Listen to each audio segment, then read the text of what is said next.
Okay, so this is the second video.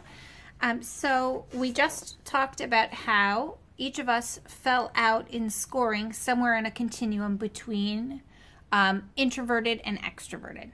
Great, with more of a preference for one or the other, more or less severe or typed depending on what that percentage was from your score. If you're 80% introverted or 20% introverted, it means you lean more drastically toward one type or the other. So let's just talk about what this test really means in terms of introverted and extroverted, because it's not necessarily what the common definition of that word is. So when you hear introverted, hear someone who likes quiet. I'm just reading a quick summary list for you. Likes to concentrate and doesn't like interruptions when they're concentrating, meaning when they're focused on something and if the phone rings, it's a massive intrusion. Of course, we all prefer to be texted these days, let's be honest. No? Except I'm an introvert, so maybe that's just me. And really likes to look inside to get a grip on a situation instead of looking externally towards friends or reading a room and getting external cues about how they feel, let's say in an emergency.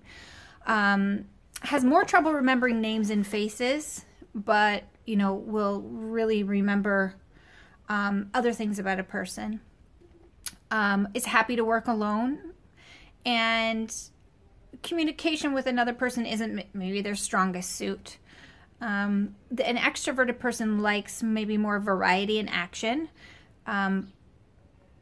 grabs onto new experiences, isn't afraid to walk into a room full of new people, is good at interacting with a lot of people, like a wedding, a kiddush at shul. Those sorts of things aren't intimidating and are exciting, and can act quickly and respond quickly in social situations.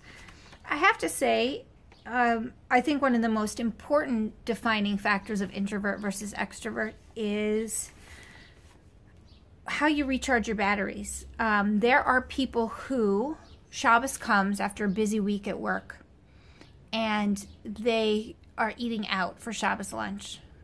And they go to shul in the morning and have to talk to people, and then they go out to a Shabbos meal, and they come home from that meal exhausted, and they feel like they need a vacation from just having to exert all the effort of being at shul and making conversation with people and maybe meeting a few new faces, and then going to a Shabbos meal and having to carry conversation and just put themselves out there for all of that time.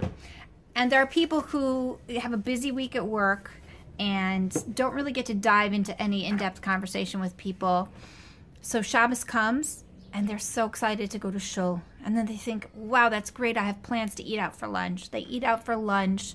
They're thrilled to be making conversation. And by the end of the meal, they feel so re-energized. And they go home and say, oh, I'll be alone now in my house for a few hours. But thank God I had that time at the meal.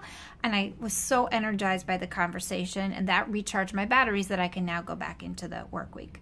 So I think that's really primarily the difference between introverts and extroverts, is how you recharge yourself. After you go out to an evening bar mitzvah party or a wedding, how do you feel? Do you feel drained when you get home, or do you feel like, wow, that was amazing? It was like a jump start to my battery. Okay, so that's introvert and extrovert.